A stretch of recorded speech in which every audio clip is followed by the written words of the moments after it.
Hi everyone, my name is Angela Xiong, and today I would like to discuss the impacts of hepatitis B and liver cancer from both a global and concentrated viewpoint. Firstly, I'd like to begin with an overview of my presentation, starting with a short introduction of myself, moving on to presentation topics, including the background of hepatitis B and liver cancer, and then I'll be covering a look into the specific prevalence and risks within APIs. First off, let's start with an introduction to myself. Hello, everyone. I am a rising junior. I'm a since I was in high school in Fremont, California. I am the current president of my school's Liver Right chapter, which is a club dedicated to raising awareness about hepatitis B and liver cancer. I really enjoy writing, and I am an upcoming staff writer for my school's newspaper, as well as a current staff writer for my school's feminist magazine. I have also a really deep interest in the medical field, and I plan to study biology and psychology in college with the intent of attending medical school in the future.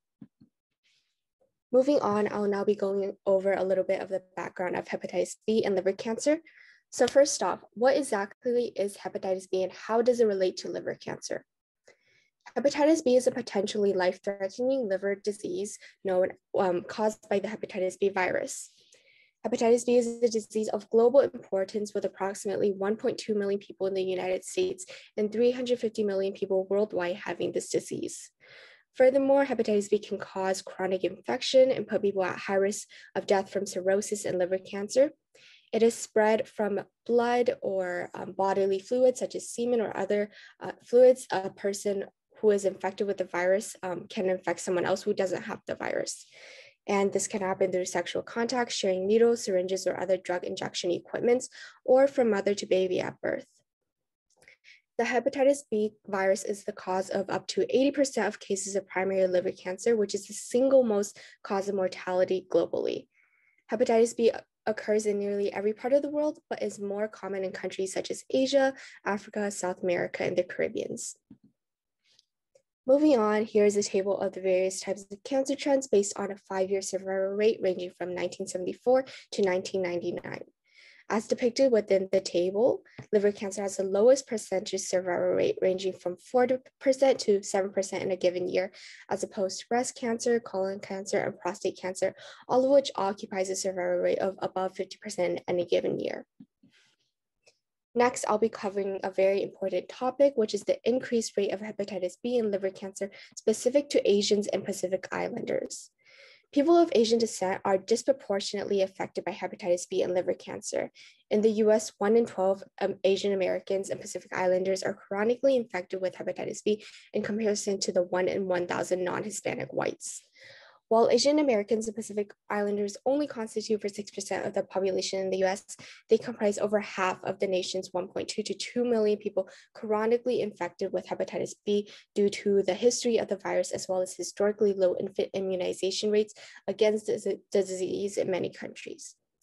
Most Asians and Pacific Islanders who have hepatitis B were infected during childbirth from mothers who are infected, and this is why it is common to see multiple members of the same family affected by hepatitis B. This is one of the greatest racial health disparities in the US. All individuals of Asian descent should request the hepatitis B surface antigen test to identify infection and request the hepatitis B surface antibody test to identify immunity. In 2016, most deaths from chronic hepatitis occurred in China, followed by Japan and Vietnam. The Western Pacific region has a high burden of hepatitis B with a high incidence rate of liver cancer in many countries. Hepatitis B occurs nearly in every part of the world, but is more common in some countries in Asia, Africa, South America, and the Caribbean, with 80% of the world's liver patients living in sub-Saharan Africa or Eastern Asia. At this time, I would like to address a current issue, which is the current situation and circumstances of patients living with HBV and liver cancer presently during the COVID-19 pandemic. During the last year of the COVID-19 pandemic in the US, people with HBV have faced increased challenges in accessing medical care and treatment due to delayed appointments and deprioritization of routine hepatitis or primary care services. Not only has patients had to adjust to telemedicine, but they also had to experience difficulties getting antiviral refills and disruption in mail order delivery. Others had had trouble navigating specific health information related to COVID for people with liver disease and concerns to safety and efficiency of the COVID-19 vaccine for people living with hepatitis B and liver cancer. Despite these challenges, organizations have adapted resources and programs to this new reality.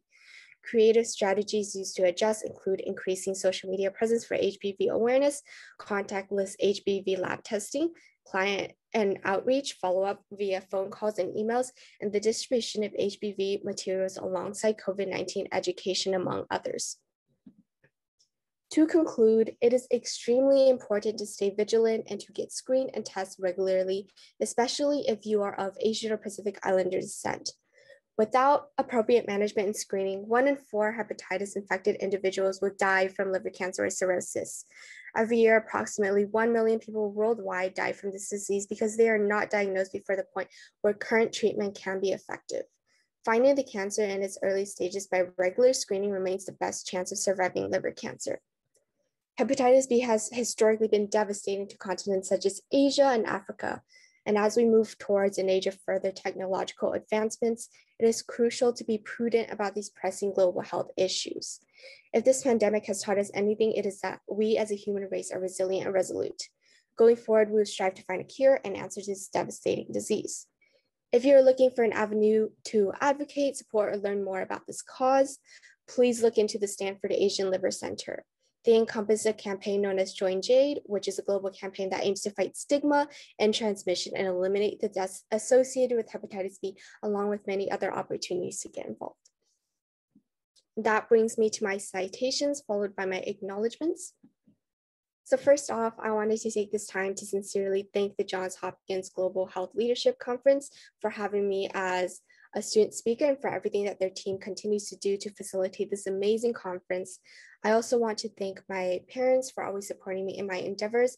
And lastly, I want to thank you for taking the time of day to come and listen to me and other students present this morning. I've also attached my email below in case anyone has any questions for me, and it has been an absolute honor and pleasure to present to you this morning, and I wish you all the best. Thank you.